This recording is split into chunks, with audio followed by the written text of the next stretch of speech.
नमस्कार। आई scope media में आप सभी का स्वागत है। मेरा नाम है अतीक। देश और दुनिया की हर हलचल को जानने के लिए सब्सक्राइब करें हमारा चैनल। कर्नाटक हाईकोर्ट ने ये कहते हुए हुबली की ईदगाह मैदान में गणेश महोत्सव की अनुमति दे दी है कि बेंगलुरु के चमरा जपेट ईदगाह मामले की तरह इस मामले में ज़मीन के मालिकाना हक को लेकर कोई विवाद नहीं है। मंगलवार को ही देर रात 10 बजे कर्नाटक हाईकोर्ट में इस मामले पर सुनवाई हुई। करीब 1 घंटे की जिरह के बाद जस्टिस अशोक एस किनागी ने रात 11:15 बजे अपना फैसला सुनाया। जस्टिस किनागी ने कहा, मौजूदा मामले में सुप्रीम कोर्ट का आदेश मान्य नहीं है। मुझे याचिकाकर्ता की ओर से अंतरिम आदेश पारित करने की अर्जी में कोई आधार नहीं दिखता, इसलिए इस मामले में याचिकाकर्ता की ओर से अंतरिम आदेश की मांग को खारिज किया जाता है। कोर्ट ने हुबली धारवाड़ नगर निगम की ओर से हिंदू संगठनों को ईदगाह मैदान में गणेश उत्सव मनाने की इजाज़त देने वाले आदेश को बरकरार रखा। मंगलवार को दिन में बेंगलुरु के चामरा जपेट ईदगाह मैदान से जुड़े एक अन्य मामले में जस्टिस इंदिरा बनर्जी की अगुवाई वाली सुप्रीम कोर्ट की बेंच ने आदेश देते हुए कहा था, बुधवार और गुरुवार को ईदगाह मैदान में गणेश चतुर्थी की पूजा आयोजित नहीं की जाएगी। बेंगलुरु ईदगाह का मामला क्या है? मुस्लिम समुदाय का दावा है कि साल 1871 में से इस ज़मीन पर उनका बेरोक टोक दखल रहा है। वे इस ज़मीन का इस्तेमाल अपनी इबादत और कब्रिस्तान के रूप में करते रहे हैं। मुस्लिम पक्ष ने सुप्रीम कोर्ट में कहा कि मैसूर स्टेट वक्फ बोर्ड ने इसे वक्फ प्रॉपर्टी घोषित कर रखी है और जब कोई प्रॉपर्टी वक्फ घोषित हो जाती है तो उसके चरित्र के में कोई बदलाव नहीं किया जा सकता है। इसे 6 महीने के भीतर ही चैलेंज किया जा सकता है।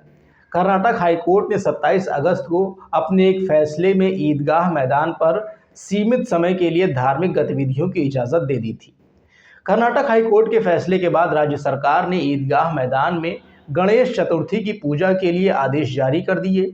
कर्नाटक बोर्ड ऑफ वक्फ और central Muslim association of Karnataka ने हाईकोर्ट के फैसले को सुप्रीम कोर्ट में चुनौती दी थी। मंगलवार को justice Indira Banerjee, justice as ओका और जस्टिस सुंदरेश ने इस मामले पर सुनवाई की। सुप्रीम कोर्ट में क्या कुछ कहा गया, ये भी आपको बताते हैं।